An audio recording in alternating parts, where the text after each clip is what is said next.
Hello and welcome to today's episode of Redefining Real Estate. I'm Brian Dobbs. So glad that you can join us today. We have a great show lined up with you today. And I have Lori Wilbur, part of our group, the Brian Dobbs group, with us today, as well as my great friend and co-host. He's also the founder of The Difference, Lyndon Wilson. Hello, everyone. How are y'all?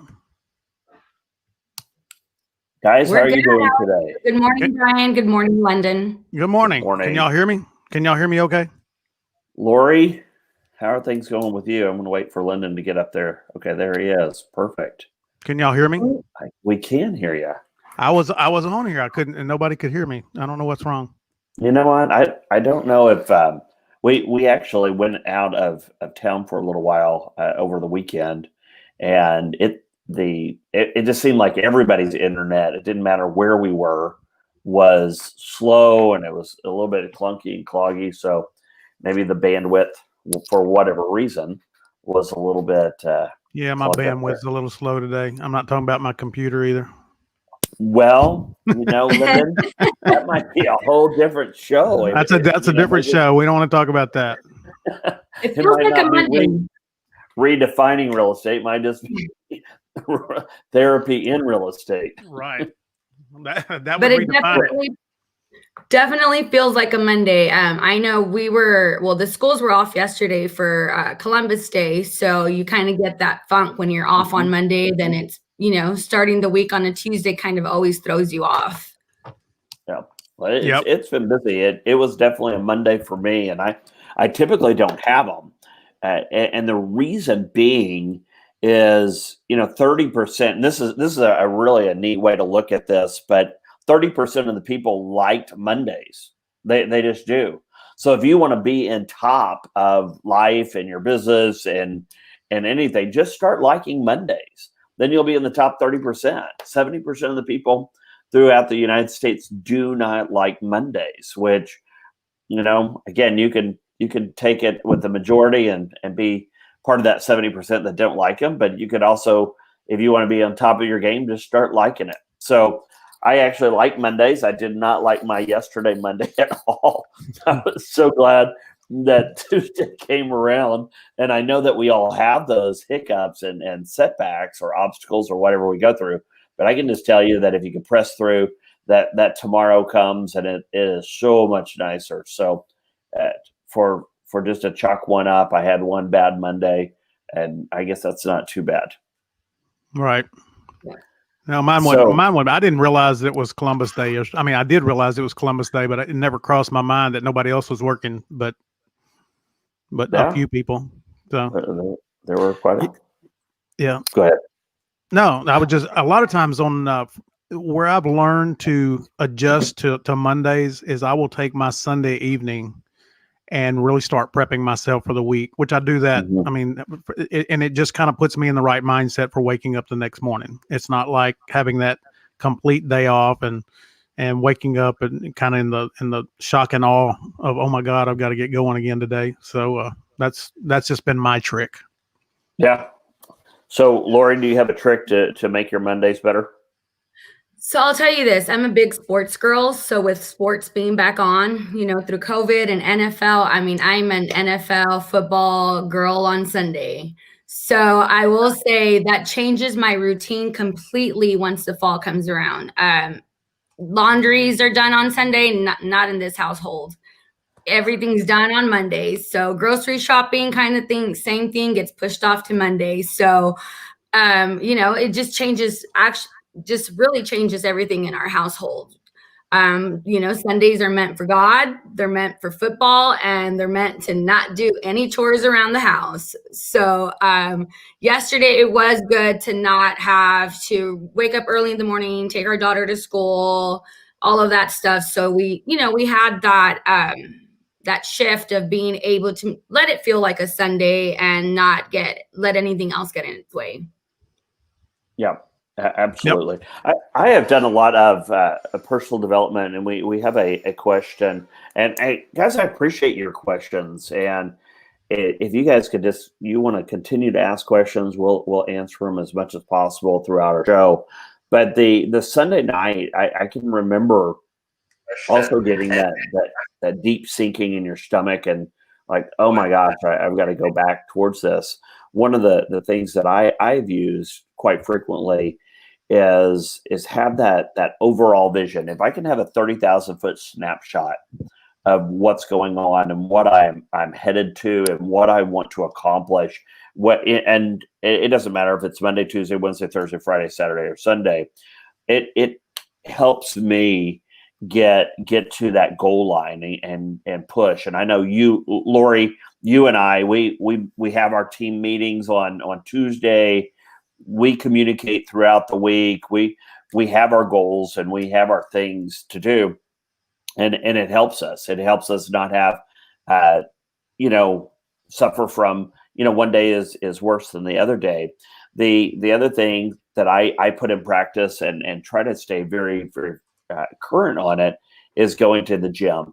If I can hit the gym, I can just tell you that it alleviates or eradicates a lot of that tension, because when you stay focused, when you're on the bench press, you stay focused on the treadmill, you stay focused when you're lifting weights, because it just allows your brain time to reset. So great question. Thank you so much for contributing in your questions and your comments for the show. We definitely welcome them. So Lyndon, Lori and I want to ask you today. So I'm going to take off my coach's hat, because I have been coaching real estate agents for the last 12 years.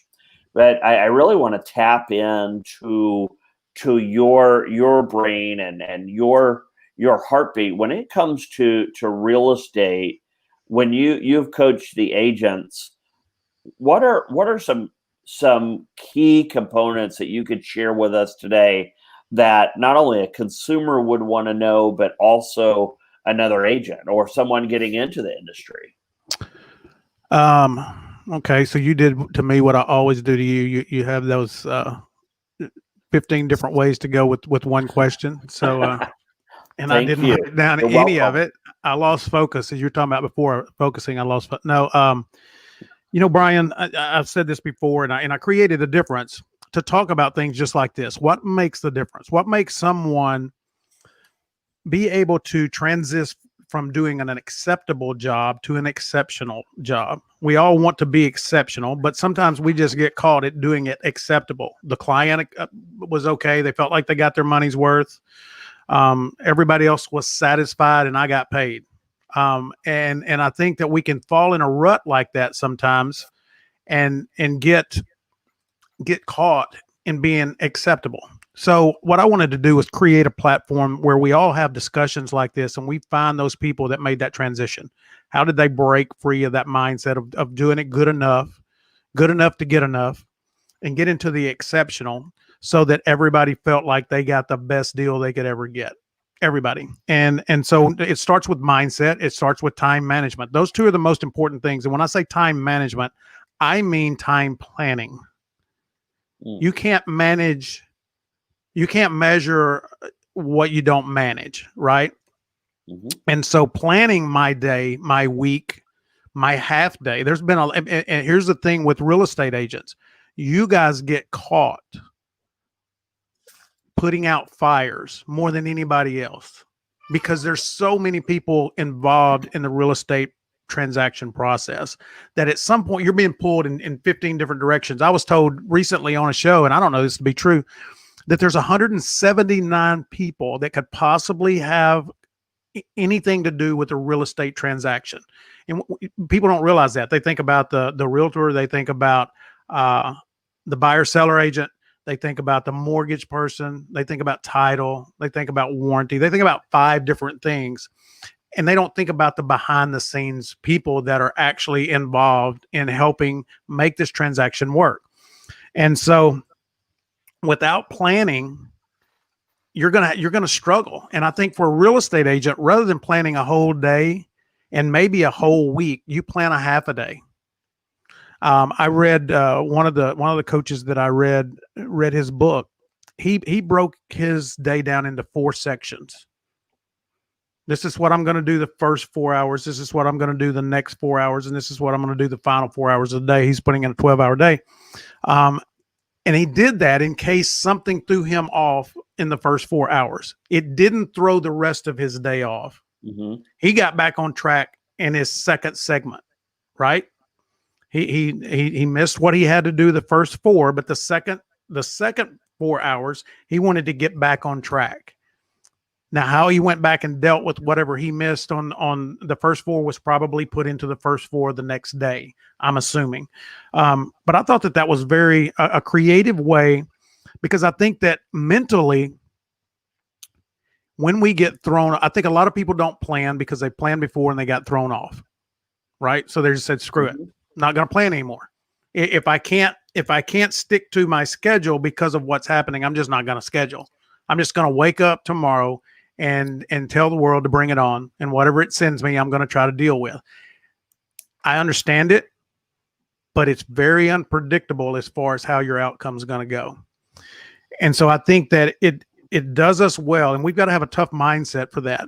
But Brian, you and I talked about, and I don't know if this is where you were going. I don't know if I got off track, but we talked before the show about, I never do that. Never. We talked before the show about business development. Mm-hmm. And I've been an entrepreneur for over 30 years, and I've coached real estate agents in credit and different things over 18. And I would say that the biggest misconception or failure of real estate agents is how to properly do business development. I'm not sure there's a true understanding of how to do it and how to find the opportunities to grow your business, not just generate revenue. And I think that in my coaching, I always found that was where that was the biggest thing that was lacking, was a true understanding of how to do business development. Right. Lori, what are your thoughts on that? So I think that's the most important thing, right? Is time management, time blocking, and it's really easy to get off task. And I can tell you that that's my number one weakness in this business. I don't do 8 hours. Like, I don't do hour by hour. I like the idea of 4 hours, right? And what goes in those 4 hours, because the minute I get a call or the minute something happens and that hour's interfered, I don't go back to it. Like, I just leave it, and then, okay, now I'm off track. Okay, then what's next kind of thing. And I'll go back to it kind of when it comes back to me. What was I working on? And it might be a couple days later, and it all really depends on the urgency, right? If it's something that's currently, like, it's a transaction I'm working on, then of course that's going to be prioritized. But if it's something like business development, working on customer retention, anything like that, to me, I will put on the back burner and focus on what needed to get done right then and there. But we are always putting out fires. I mean, we get calls left and right that we didn't have planned. So we really can't plan so far in advance, because we're going to get calls. We're going to, have to help different partners out, things like that. But time management in our business is very, very important. And it does, set us apart when you actually write it down and, make sure that you go back to the things that, you had planned for that week. Right. I like the, and I teach this, and I also practice this, is activity blocking. So I know in the course of my day, I need to accomplish 1, 2, 3, 4, whatever the activities are, and they're consistent every single day, whether it's business growth or revenue generating projects. So I know that I'm going to have those calls. I'm not going to have the handyman text me back immediately, which would be so lovely to say, hey, listen, you know what? We're scheduled for tomorrow morning at 9:00. Glad you confirmed. No, it is 6:30 at night. That text comes in. You've already called 2 other handymen because you didn't know if this person was ghosting you now, or if they're just too busy, or if they went out of town, or what happened. So we're always in that. So what I have found is that here's my business growth, here's my business development. this is what I need to do. And Lyndon, and you've been coaching longer than I have, and just kind of follow with me, and then interject as both of you interject if you want. So I have my marketing strategy, and then we're going to build this radio program, and then we're going to make calls, and then I'm going to do XYZ, and then all four of those categories become activities or activity blocks that they float. And I'm organized enough to have my notepad, which I love my notepads right here. And I have my whiteboard. So I have my whiteboards and my notepads that keep me on track, that I can check off a few activities in let's say box number 1, and then field a few calls. Because, Lyndon, you make it a great point. There's 179 people. I've talked about 67 industries. But when you're getting into the industry support staff, and then your processors, and then you have your admin, and then you have your attorneys, and then you have your I say processor, your underwriters, yep, your insurance. You have all of those pieces, and there are a lot of moving parts in real estate. Organization, I think, is a number one component in being an excellent real estate agent. I really believe that. Being able to compartmentalize what you need to compartmentalize, being able to break it down into layman's terms, and then being able to have this amazing communication skill with the partners, the affiliates that are coming in to do an ancillary job for you, and to get this whole overall transaction through the door. And it does take both time management or time planning, activity blocking. To me, it takes some amazing communication skills that you develop. And then I think there's another component out here that I just want to share. To be a great real estate agent, I really believe that you need flexibility. You mentioned something, Brian. You mentioned communication skills, and that is definitely, critical in our business, but it's not only from the real estate agent side, it's from all teams. I know, the minute that we have the contract, right, and it gets sent out to the lender, it gets sent out to title. I mean, I'm always impressed when the lenders and the title companies immediately respond back. They give the sellers the expectations with, here are the dates, right? Here are important dates to write down. Here are the next steps, kind of things. Same thing with the lender, so that's what makes great partners. I mean, that's a difference in great partners, right? And choosing who to work with, because I've worked with some partners who, guess what? It's crickets the whole transaction.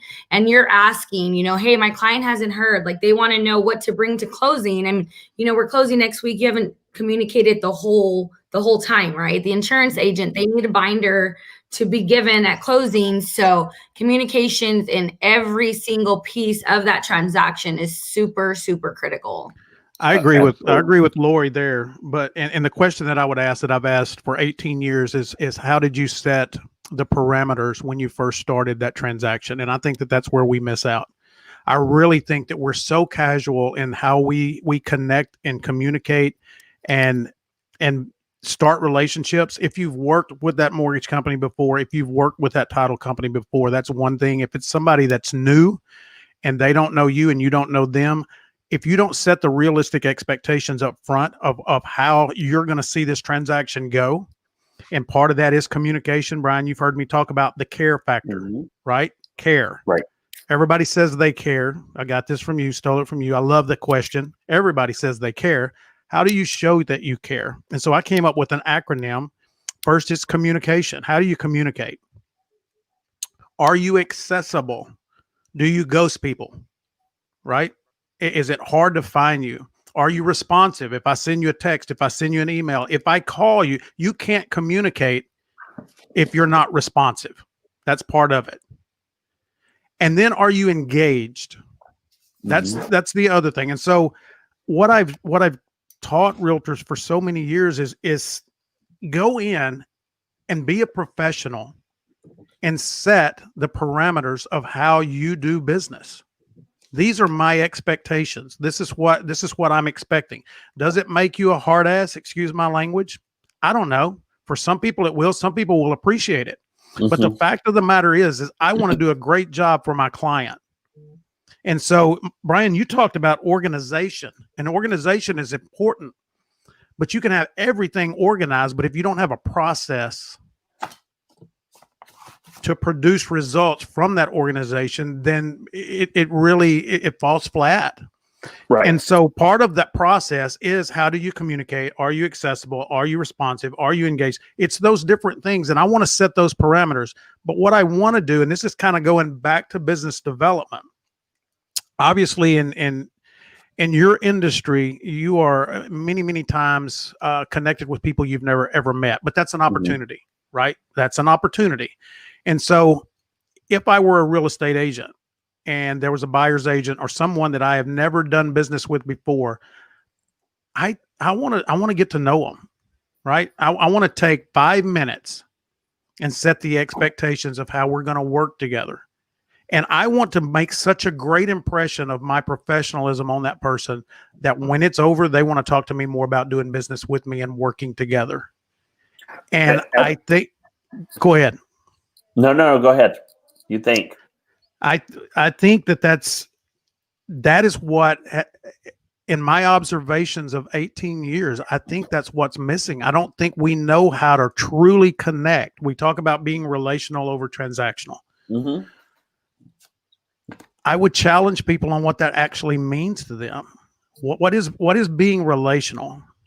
Okay, being relational to me is having a relationship that before, during, and after the transaction is over, I am still helping that person.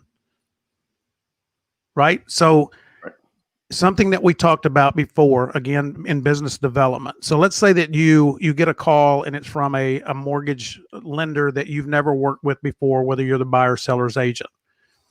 And you take 5 minutes to, one, establish that you have a system, that you have a process, that you are a time manager. Okay, here's the thing that I see a lot. I think a lot of fires that you guys have to put out could be eliminated up front if people knew that you're on you time block. Okay, so if you're gonna, first of all, is this an emergency?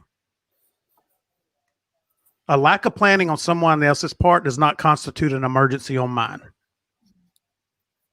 It doesn't. And if you establish that, if they know that Lori Wilbur is disciplined and she's not going to take my call right now.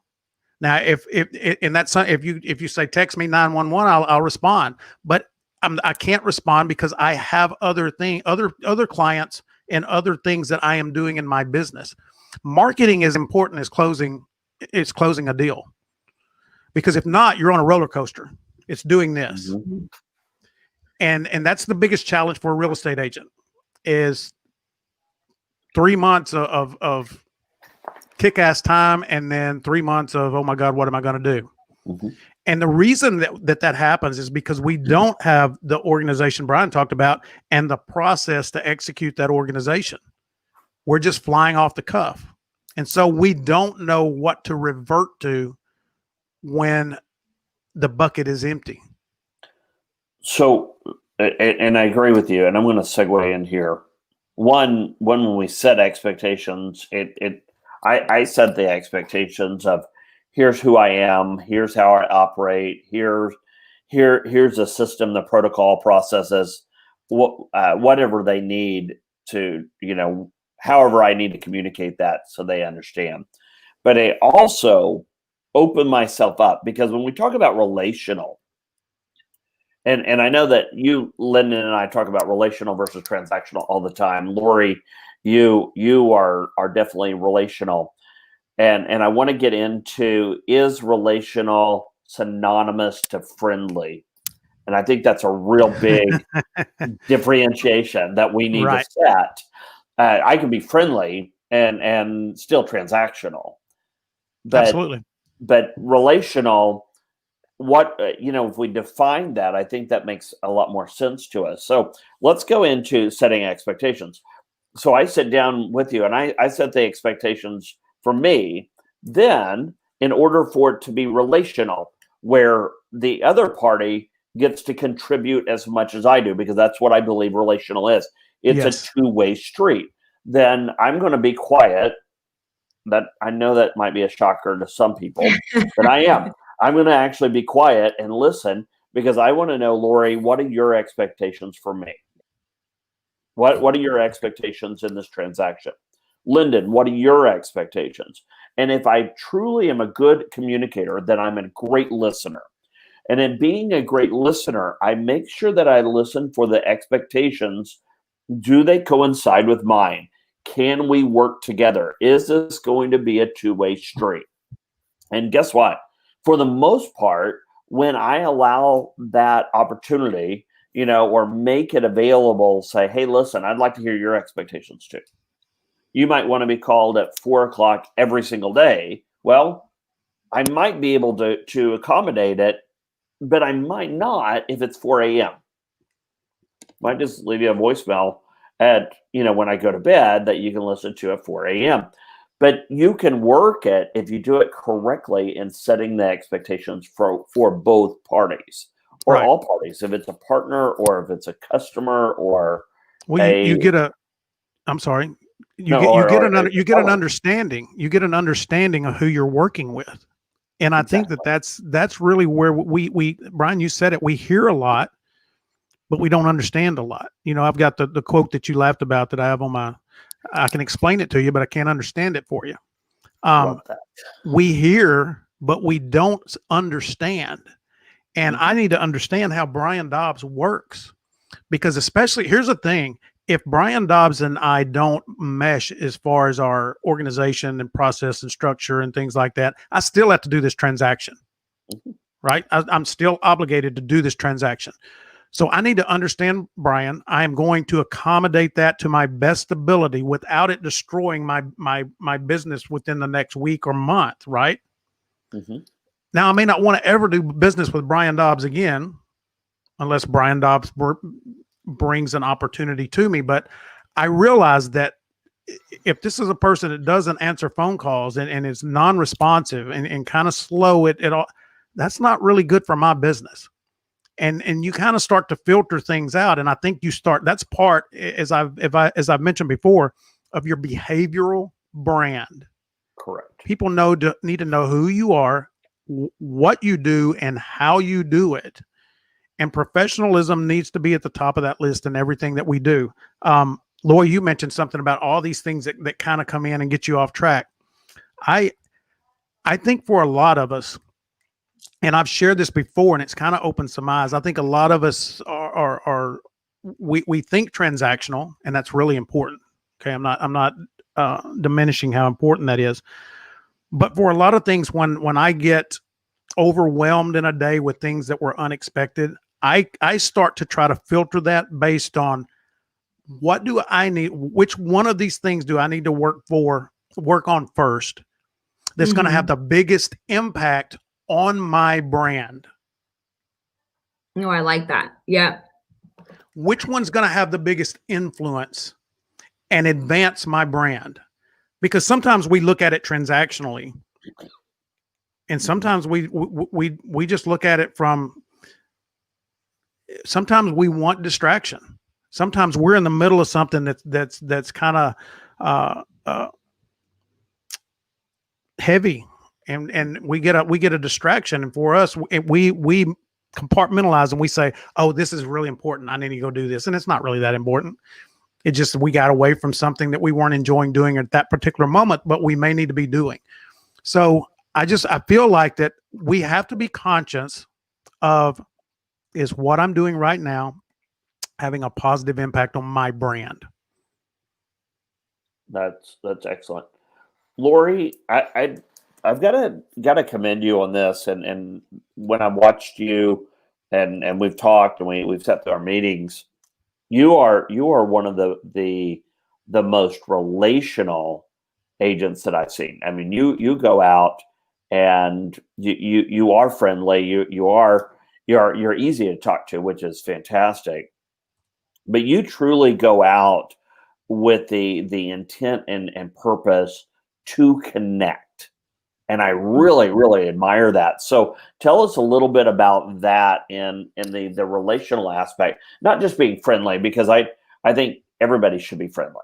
But you actually go with the intent of connecting in order for, and then but explain that, because I think that's really important for us to understand the difference there. So prior to real estate, I worked for an IT company, and they were big on Gallup strengths. And I think we've talked about this before. So my top 5 strengths is, my first one's competition, go figure. Second one was relator. Third, responsibility, which I don't know where that one came from. Fourth was strategic, and the fifth was woo. So woo, for a lot of people who don't know, it's winning others over. And that, like, it's a strength, but it's also a weakness, right? If I don't connect with somebody, it kills me. And it used to really just eat me up alive, where I had to learn, hey, I'm not everybody's cup of tea, right? People do things differently, and same thing. So when I went to real estate, I primarily went into it to, as I've mentioned before, is help not just Hispanic families, but low income families, and more about educating them, right, on how to become homeowners, right, how to live that American dream. So to me, it's just having a conversation, right, finding out, where they're at in life, what their goals are, and not even talking about real estate yet, just finding out who they are as people, what they do, where they live, how many kids do they have. And I treat every transaction, and I even hate to say transaction. And I posted something yesterday, because we're now really close friends, and I've worked with her for 3.5 years. But it started with the real estate transaction. And now she calls me for things about her kids. She tells me about milestones in her kids' lives. And I can tell you that she's going to be a lifelong friend. I mean, I love that. To me, that adds, I'm adding more value there than helping them get into a home. Having those phone calls. I had a phone call this weekend, and they're like, before we share it on Facebook, we just want to let you know, because you're part of our family, is we're expecting to have another baby, and we want you to be included in the reveal party, things like that. So that, I know that when I'm involved in things like that it just wasn't a transaction for them. I did my job. I did it well. I didn't put any pressure on them. We talked like friends, and that they can continue to still come for me, whether it's real estate related, or if it's just something personal, family, they need advice for something else, they need a reference, for an attorney or anything like that, that my door is always open to them. And, it's going to be a friendship. It's not going to be a business transaction. And I love that. And Lyndon, that answered your question. it did. I ask, well, you guys both know me quite well. So I ask 8 questions in a paragraph form, and you guys just get to pick one of the 8 or 2 of the 8, and then you guys do great. So when Lyndon, you talk about care, you communicate, you're accessible, you are what is R? Responsive, and you're also E as engagement. Mm-hmm. So Lori used the word involved. She gets involved in her just in her relationships. And I think that word involved also could be tied to the engagement. Right. You're a listener, you're engaging, you're not just sitting there. I don't know if you guys have ever seen anybody that when you're talking to them, they're just scrolling through this thing. And it's crazy. You don't know if you should stop, pause, take a drink, or the restroom, maybe start writing a book. You have no clue, because they are sucked into their phone. And I hang around with them a lot, but I have people in my life that do that, and it drives me absolutely batty. And because we we gravitate to people that are involved and engaged. So Lori, I've got to commend you for that. That's awesome. And I do like your Gallup strengths. One, relator, and two, the woo, the winning of others over. So when we talk about relational, you're able to relate and not just be friendly. Again, everybody can be friendly. Wow, that dress looks really nice on you. Wow, that color really just highlights your face. Whatever it is, and we're being sweet, and hopefully we're being sincere in that. But being able to relate, I think, is a skill set or a trait that honestly I think everybody could start working on and still be better humans. Brian, you mentioned engagement, involvement, and one of the notes I just wrote down is for me, being engaged is somebody that wants to be part of the process, not just the result. Okay. And that also can define a person that is transactional versus relational. Do you want to be part of the process, or you just want to be part of the result? Mm-hmm. And I've got a good friend that real estate agent was talking to a mortgage guy not long ago, and the mortgage guy just didn't seem to be engaged, and also seemed like he wanted to pass him along to someone else in his office. And I know that we all need to do that. I mean, I get that as we grow our businesses, there's people that we're mentoring and we're giving them an opportunity. But I think that we've got to become skilled in how we pass people to the next person. And I think that we can do that by showing that I'm going to introduce you to someone else, but I'm still part of this process, right? I'm still going to be on top of what's going on. I'm still going to be here for you to communicate with. I'm going to be accessible. I'm going to be responsive, and I'm going to stay engaged with this, even though someone else has their hands on it. Absolutely. I think that's something we miss out on. What do you think about that, Brian? I think you're spot on that. And Lori, I'd like your thoughts on this as well. But I think when you get to a place in your business and you can say, hey, listen, so I want to introduce you to, a part of my team. Here's XYZ, a teammate of ours, and they're going to take you through this portion of this process or the journey. I am always accessible. You always have my phone. I think when you begin to articulate it properly and you're able to be organized enough and astute in the process and the points of this journey. And I talk with my clients all the time about this is a journey. These are the expectations on the journey. We are probably going to get some curveballs. It is fine. We'll be able to huddle up, reassess, and make sure that we're moving forward. So they're always a part of that. And if there's another person that I introduce them to into that, I basically want to describe or define that part of the process and the reason I'm handing that off to this person, and they've actually been relieved on it. It's not offensive. It's not that they're being put off at all. It's just, hey, listen, here's part of our team. They're going to help us out with this XYZ, and you're going to be fine. And we always communicate. Lori, what are your thoughts? Well, I think that's what we're trying to solve, right, Brian? I mean, I think what you and I and like Sima are trying to do is change the mentality of real estate. And it's not just one agent. It's not just one, we're trying to build a team and a strong team, right? And show, hey, we kind of have that one-stop shop. We have all our partners here and we vetted them out. We stand by them. So if we refer them, it's because we know they're good, right? They're going to treat you like friends and family as we would treat you. And I always tell my clients too, like, look, beginning, I'm there, they're there. And then once we're under contract, different teams take over, but I'm always CC'd on everything. If you get an email and you don't see me on it, don't respond. Call me first, walk through it together. Let me know if there's any questions. Don't accept anything. And then, because I should be copying on everything, set of eyes. And then, I'll make sure that they know, hey, you forgot to add me. My client feels more comfortable when I'm on these emails, and this is what's going on in the process, kind of thing.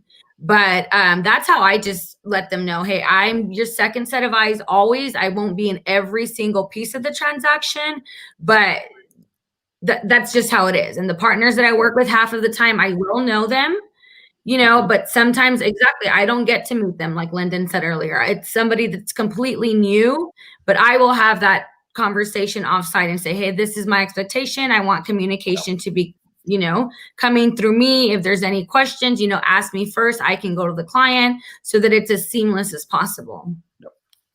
And I think that's just critical. And just to reiterate your point, Lori, we are building a team. And I really believe that team real estate model is not just, it's not just Brian's team. It's a team of professionals that will help you, and they have many eyes, but we're all on the same page, and it just helps you. It keeps you. There's a scripture out there that there's wisdom in a council of many, and I live by that principle.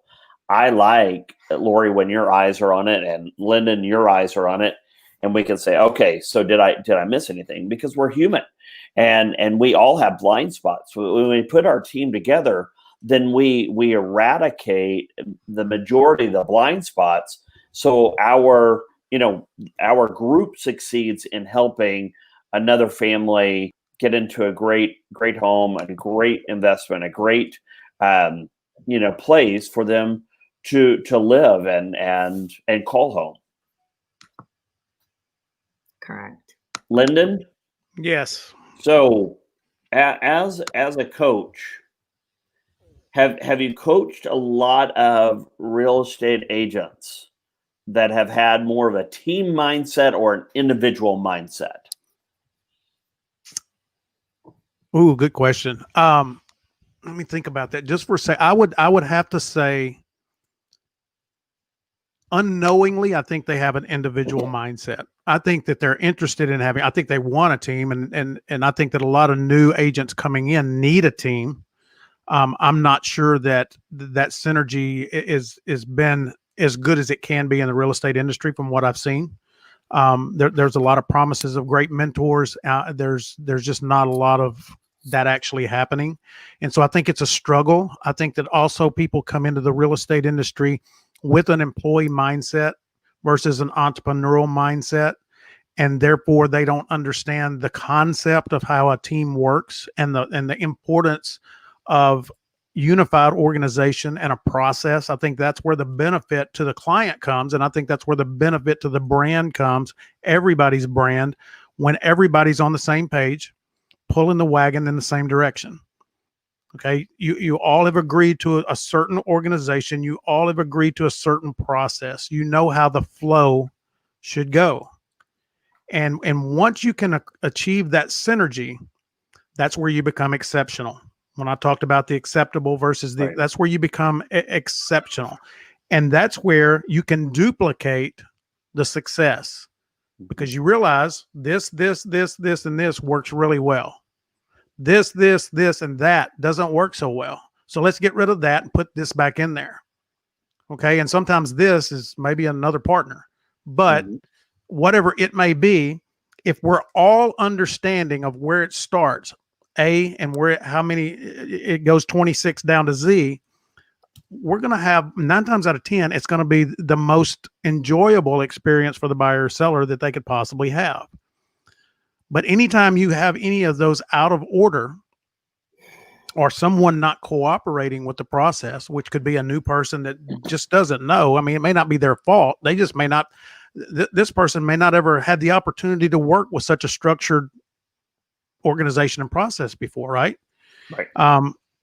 But I think that's where people start to go, the buyers and sellers, me never being a real estate agent, but being in the industry for so long, that's where the benefit comes to the buyer and seller. And so here Lori mentioned something, and I want to go back to my old credit repair days. So I'd get a referral from usually a partner. And of course, I've got the insurance agent, I've got the mortgage part. I've got a lot of people wanting this thing to close really fast, right? And the burden is on my shoulders to get this person credit qualified. And so as we made progress, I would encourage, and I did exactly what Lori said. I wanted to know everybody that was involved in this process of getting that was going to be involved in this person buying a home. I needed to know everybody. If there was an insurance agent, I wanted to know it. If there wasn't yet, that's cool. But there was usually a real estate agent, buyer agent, and then there was possibly a seller's agent that was involved sometimes. But there was usually the buyer's agent and the mortgage guy, right? One of those two have referred them to me. And this process may take 6 months. What I did not want to happen, and what I saw happen early on in my career, is when that real estate agent and that mortgage person did not stay in contact through the process of credit repair, a lot of times that person would go with someone else once their credit was better. I didn't encourage that. I discouraged that, but I couldn't stop it if that's what they wanted to do. Now, what I did learn is that when I sent out an email to the client, my client, that, oh my gosh, congratulations, we got 6 deletions this month. Your score has jumped 25 points. We're not there yet, but we're getting closer. Stay excited, stay pumped up, stay focused. Don't go out and buy anything new. Don't go out and get any. I mean, those were the letters that I sent out. I copied everybody that was involved. That wasn't good enough. That wasn't good enough. Those people that I copied need to follow that up. And they need to say the same. Oh my God, congratulations on all the hard work you're doing to get your credit better. I can't wait as your real estate agent to start showing you houses. That's relational. That's relational. That's staying involved, and that's showing that you care, and it's making that person feel special. Do we make them feel special, or do we just make them feel like another client? And I'm glad you said that, because my word wasn't special. It was important, because everybody in when we were building a team, Lori, you can attest to this. We make, and our desire is that everybody feels important. It for whatever, if you're a buyer or you're a seller or you're looking for a rental property, we talk about our clients. Absolutely, we want you guys to feel important, or people to feel important that we're working with. But also, when we go back to those 179 people that affect this real estate transaction, I really believe the reason we set the bar and the reason that we're growing the way we're growing is because we value those 179 people as well. Because the more they feel important, guess what? All of this stuff, it's, if you looked at it as a, let's just go with energy field, which sounds really, really weird. But if you had everybody feeling important in the 179 group, don't you think that the end user, whether it's a buyer or seller or someone leasing, would also feel the vibe of how important they are as well? But if you only have half of that, hold on just a minute, Lyndon.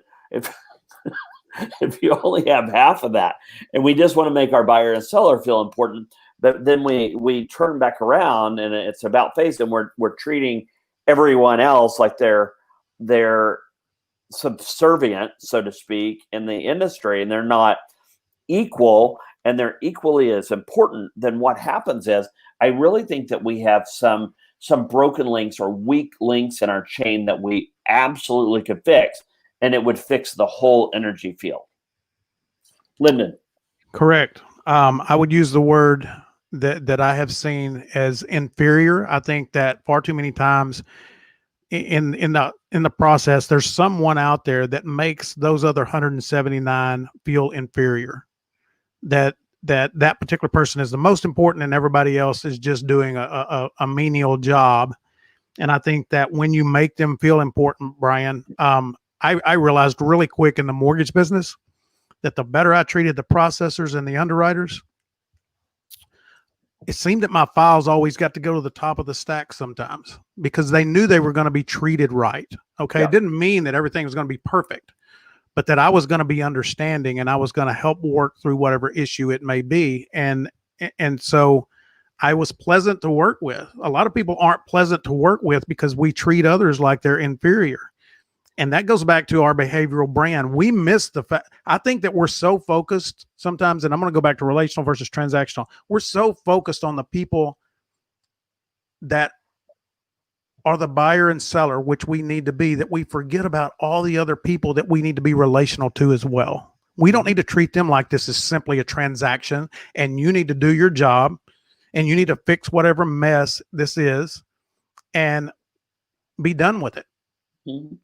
I think that all of a sudden our brand, if we treat people inferior like that, it damages our brand. Those people are referral sources and we don't even realize it.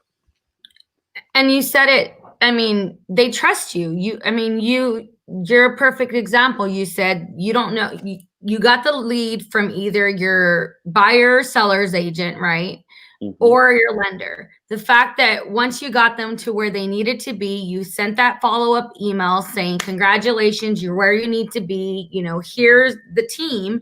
Now, that agent needs to stay on top of it, right? Now it's their job to make sure that they can close the deal and follow up. If they don't do that, of course, they're excited. The buyer's excited. He's ready to go look at houses, start talking to a lender, find out what he's pre-approved for. And that's where the ball is dropped. But you've done your job where, hey, the agent knows that they can trust you because you actually sent it back to them. In so many situations, you can pass referrals and it never comes back to you. And I think that's, kind of what happens sometimes is where you're sending and you're like, well, when they're ready, am I going to know they're ready? How am I going to be communicated to? But you've built that trust already with the types of parties that they know, hey, we can send it to him. Now it's their job to close the deal. Right. Well, and I think that, again, setting up the expectations in the process and for me, when I was in credit repair, letting that agent know and letting the mortgage person know, whoever referred them, that you're going to be updated every time there's an update, which is about every 30 days, every 30 to 45 days. But you're going to be, because I wanted to keep them in the loop. I also wanted them to know that if we go by 30 days and you haven't heard from me, we need to talk. And a lot of times I would be the one reaching out, but sometimes they would reach out to me. Hey, I didn't hear from you on this client this month. What happened? Well, I haven't heard from them. They're ghosting me. Now, usually if that happened, I would, whether it was a missed payment or whether they were ghosting me, I would send them a couple of emails. I always copied the referral partner because I wanted the referral partner to know that I'm not getting communication. I don't know where this person went. And what was good about that is they felt like that not only was I working on their credit, but they had people looking over their shoulder to make sure that they were doing the things that they were supposed to do to get their credit right. Mm-hmm. And that made a huge difference. Yeah. Well, and you following up is just a sign that they're important as well. Right. If you never follow up and again, it just becomes transactions. So all we're gearing towards is, hey, listen, will I get paid on this transaction? And absolutely, we need to generate income and revenue. But when it comes to making people feel important, I think that's a really big key. I know it's something that we embrace as a team and as a group, and I know that you do as well, Lyndon. And that's why we relate so well together, is because we do value people. We do value their stories. We value their transition or their journey, wherever they may be. It's just really important to make people feel important because they are. That should be part of everybody's business model. You would hope, Lyndon. You would hope. Yeah. Well, I have met some that hasn't. I think we all have good intentions, but again, I think that because of all the challenges, especially in the real estate career, it sometimes falls on the back burner. I think we get in situations, my good friend Jim Thomas hadn't mentioned him in a while, but he always quoted Zig Ziglar, and if you give them what they want, you'll get what you want. working as an independent person for so many years. I had him as a coach, but I didn't have somebody there watching me all the time. And so every once in a while, being the sales guy, the marketing guy, the guy with all the hats, right? I sometimes would look at my checkbook. If anybody remembers what those things are, I sometimes would look at my checkbook ledger before I made a call. And I'm being facetious here. I did not, but in my mind, that's what was going on. I knew I needed to close this deal because I had bills coming up, and I wouldn't close the deal. And then I wouldn't close a deal, and then I wouldn't close another deal, and I'd have to step back, and the words of Jim would come out. Are you giving them what they want so you can get what you want, or was I selling for my benefit? Right. And you could tell by my tone, by the way that I expressed myself. When I look back on those calls, and a lot of them I would record, I'm like, oh my God, I sounded desperate. I sounded selfish. I didn't care. I didn't show that. And I did care. But the way I was presenting myself was for my own personal interest. And so then you get back on track, and you remember that I've got to not only care that I put them first, but I got to show that I put them first. And so, Brian, we don't want to forget Bavette Grill today. Absolutely. So we want to give our sponsor, Bavette Grill, a little bit of time today. I want to tell you, and I say this every time, but their food there is amazing. And if you have not visited Bavette Grill in Plano, then I encourage you to do so. It's located at 8100 North Dallas Parkway, Suite 115. In Plano, Texas, and it's Bavette Grill. You can reach them 469-287-2043. Call, make your reservations. Tell them that you heard about them on Redefining Real Estate or The Difference, and you'll get a free appetizer. But their food is amazing. The atmosphere is fantastic, and the owners of the restaurant have been very gracious to us, and we love going back there and visiting them as much as possible. So you would do yourself a great just a benefit to go there and enjoy their food at Bavette Grill. Absolutely. That was a good one, Brian. You did good. You should be a professional, whatever that is. And by the way, anyone else that's interested in sponsoring Redefining Real Estate, Brian Dobbs, give us a call. He is building a tremendous audience. I'm excited to see this show grow and what you're able to do and the message that you're getting out. And so anybody else that might be interested in sponsoring this or doing an advertisement and getting access to that, let us know. We'd love to have you. Excellent. Well, Lori, thank you again for being on here today. I know that I love this show. I love collaborating with you and Lyndon. So thank you so much for having me. Absolutely. Thank you, and guys. If you have any real estate needs, we want to let you know about Lori. She's part of our group, and she does a fantastic job. And I want to just tell you that if you meet her, you'll understand what we said before about relational, about truly being involved and engaged in even your first meeting. So fantastic. I love having you on our group and our team, Lori.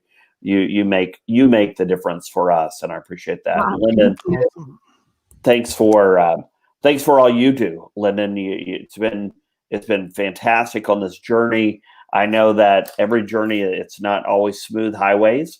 There's some curves in the road. There's all sorts of things, but you have made this platform for us to share our voice and our story, and hopefully inspire other people along the way in business and personal lives to be the difference and make the difference. So we can create a tremendous social impact to help other people. So thank you again, guys. You're welcome. Love it. Part of our show.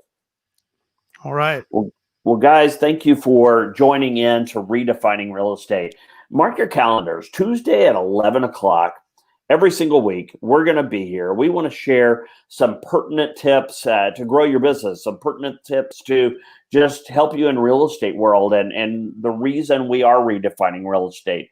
So if you have any questions, comments, or even any thoughts or like to be a sponsor, we'd love to hear from you. We really appreciate that you share our show, and we appreciate you continuing to watch. Our audience is growing, like Linda mentioned. It's fantastic. If you have not checked out the difference for the radio platform, I would encourage you to do so, because you have a story as well.